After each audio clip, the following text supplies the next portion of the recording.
समृद्धि recording studio Mumbai.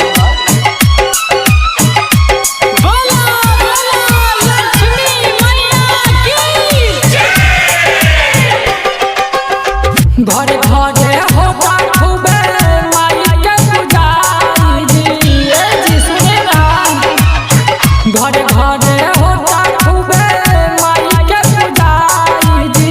घरे घरे होता खूबे माई के पुजारी। मैया कके अइली उल्लू के सवारी घर में पुजारी होई जी।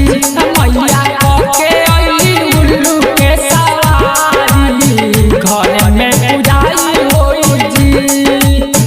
दिनवा अमावस के रतिया सुहानी जी।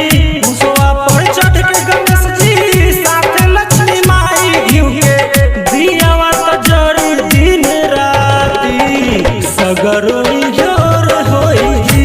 मैया कके आईनी उल्लू के सवारी घर में पुजारी होई जी।